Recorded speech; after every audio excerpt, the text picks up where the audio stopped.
चले राम लक्ष्मण मुनि संगा, आ गए जहाँ जग पावन गंगा। गाधी सूत सब कथा सुनाई, यही प्रकार सुर सरी मही आई।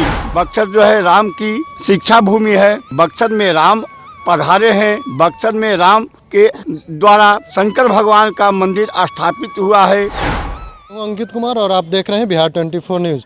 हम आ चुके हैं बक्सर में, बक्सर के रमरेखा घाट पे, जहां प्रभु श्री राम पहली बार आए थे और आकर अपने यहीं से पहला शिक्षा यहीं से शुरुआत की थे और इसी ज़िला में 5 दिन अपने गुजारे थे। और अब राम जी का भव्य मंदिर अयोध्या में बन चुका है। हम यहाँ के लोगों से जानेंगे कि इन लोगों के पास कितना खुशी है राम मंदिर बनने से और क्या तैयारियाँ चल रही है। ये बक्सर जो है राम की नगरी है। अयोध्या को हम धन्यवाद देते हैं जहाँ राम का जन्म हुआ, और इस समय हम लोग की अपार खुशी है कि बहुत समय बीत जाने के बाद राम का मंदिर भव्य तैयार हुआ। उस राम का मंदिर तैयार होने पर वहाँ दीप प्रज्वलित होगा, अनेकों प्रकार की विधि से पूजा होगा। हमारे बक्सर में भी होगा। लेकिन कहने का मतलब यह है कि भगवान जो है हमारे बक्सर रामरेखा घाट से जुड़े हुए हैं। बक्सर जो है राम की शिक्षा भूमि है।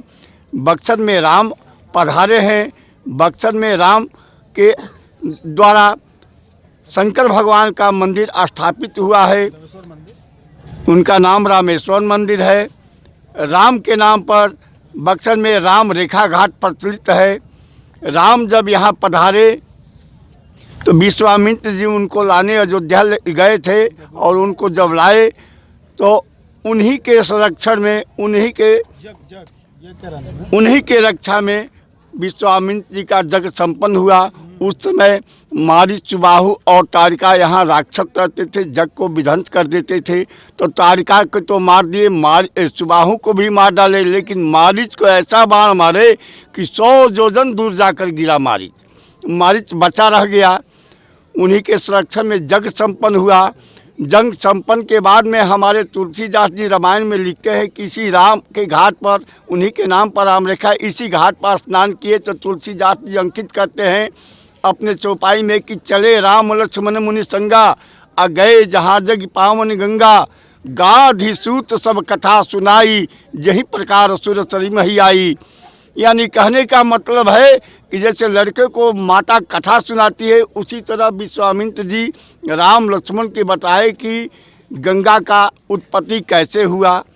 बताने के बाद में ऋषि समेत प्रभु किन्हीं स्नाना, ऋषि एक ऋषि नहीं, अनेकों ऋषि यहाँ रहते थे। बहुवचन में आता है शब्द। अनेकों ऋषि के साथ भगवान गंगा में स्नान किए। उसी समय इनका नाम पड़ गया राम के नाम पर रामरेखा घाट। और गंगा स्नान करने के बाद विविध दान मही देव वही दीन्हा। विविध दान मही माने धरती होता है, देव माने ब्राह्मण होता है। नाना प्रकार के दान भगवान ब्राह्मणों को देकर गए उस समय। इसके बाद में 5 ऋषि यहाँ मेन रहते थे। कौन कौन? गौतम, नारद, भार्गव और उदालत ऋषि और विश्वामित्र ऋषि। विश्वामित्र जी पहले गौतम जी से मिलवाए, उसके बाद नारद ऋषि से राम को मिलवाए, उसके बाद भार्गव ऋषि से मिलवाए, उसके बाद उदालत ऋषि से मिलवाए। फिर आए इसी रामरेखा घाट के इर्द गिर्द में, और यहाँ रहकर और फिर यहाँ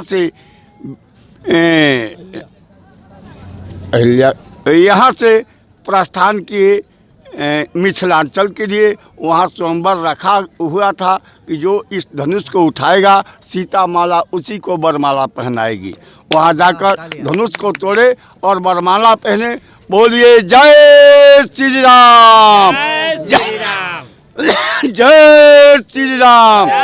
हम लोग भी बक्सरवासी, राम की ये धरती है, इस धरती में राम का कर में राम का वास है। हम लोग भी अयोध्या को वासी को धन्य धन्य आशीर्वाद दे रहे हैं कि जहाँ उनके द्वारा अयोध्या में राम का मूर्ति स्थापित हो रहा है। हम लोग को बहुत अपार खुशी है कि सोए हुए राम हम लोग के लिए जाग गए।